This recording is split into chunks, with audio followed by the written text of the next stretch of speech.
सिकंदर भारत आया, उसने एक फकीर के हाथ में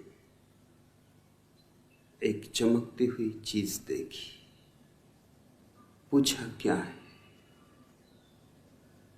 वह फकीर बोला, बताऊंगा नहीं, बता नहीं सकूंगा, यह राज बताने का नहीं।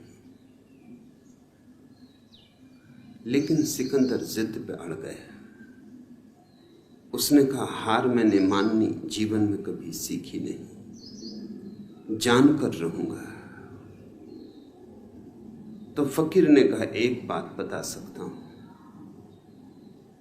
कि तुम्हारी सारी धन दौलत इस छोटी सी चीज के सामने कम वजन की है।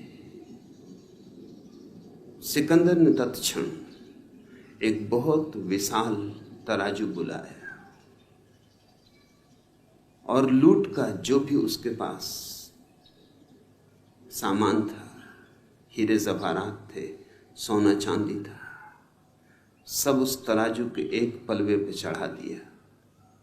और उस फकीर ने उस चमकदार छोटी सी चीज को दूसरे पलवे पे रख दिया। उसके रखते ही फकीर का पलवा नीचे बैठ गया और सिकंदर का पलवा ऊपर उठ गया, ऐसे कि जैसे खाली हो। सिकंदर किम कर्तव्य विमूढ़ हो गया। झुका फकीर के चरणों में और कहा, कुछ भी हो, नतमस्तक हूं, लेकिन राज मुझे कहो। फकीर ने कहा, राज कहना बहुत मुश्किल है, कहा नहीं जा सकता, इसलिए नहीं कह रहा हूं। लेकिन तुम झुके हो, इसलिए एक बात और बताए देता हूं। एक चुटकी धूल उठाई रास्ते से और उस चमकदार चीज पर डाल दी, और न मालूम क्या हुआ कि फकीर का पलवा एकदम हल्का हो गया और ऊपर की तरफ उठने लगा, और सिकंदर का पलवा भारी हो आया और नीचे बैठ गया। स्वभाव था सिकंदर तो और भी चकित हुआ। उसने कहा, यह मामला क्या है? तुम पहेलियों को और पहेलियां बना रहे हो और उलझा रहे हो। सीधी सादी बात है, कहना हो कह दो, न कहना हो न कहो। उस फकीर ने कहा, अब कह सकता हूं, अब तुम जिज्ञासा से पूछ रहे हो, अब जोर जबरदस्ती नहीं। यह कोई खास चीज नहीं, मनुष्य की आंख है। धूल पड़ जाए 2 कौड़ी की, धूल हट जाए तो इससे बहुमूल्य और कुछ भी नहीं। सारी पृथ्वी का राज्य भी नहीं, सारी धन दौलत फीकी है।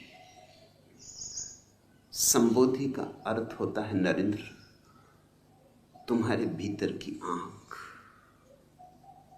और कुछ ज्यादा कठिनाई की बात नहीं, थोड़ी सी धूल पड़ी है, सपनों की धूल।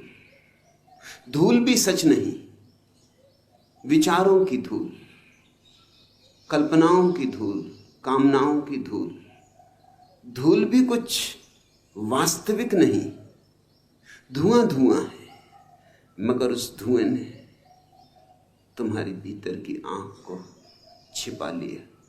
जैसे बादल आ जाएं और सूरज छिप जाए, बादल छट जाएं और सूरज प्रकट हो जाए।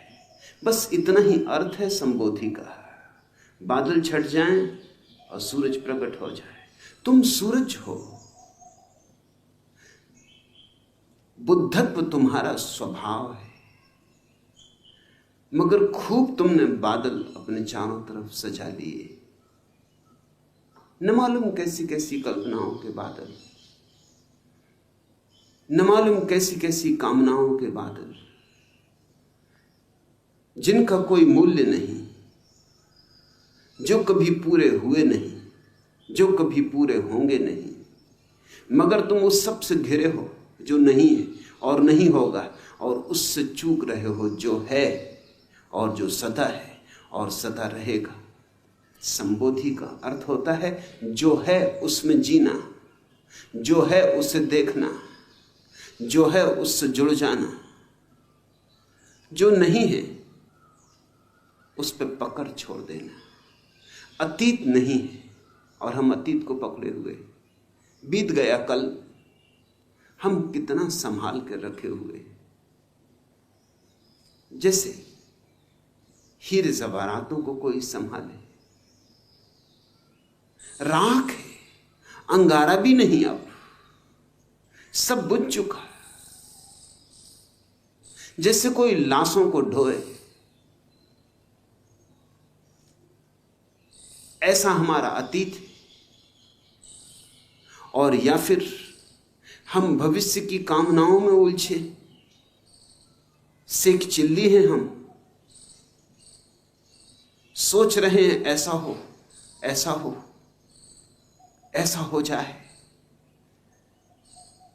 कितने सपने तुम फैलाते हो, कितने सपनों के जाल बुनते हो, और इन दो चक्कियों के पाटों के बीच जो दोनों नहीं है, अतीत नहीं है, नहीं हो चुका, भविष्य नहीं है, अभी हुआ ही नहीं, इन दो नहीं के बीच जो है वर्तमान का छोटा सा क्षण, वो दबा जा रहा है।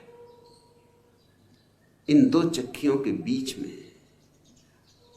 तुम्हारा अस्तित्व पिसा जा रहा है। अतीत से और भविष्य से जो मुक्त हो गया वह संबुद्ध है, वह बोधि को उपलब्ध हुआ, उसकी आंख खुली, उसकी आंख से धूल हटी।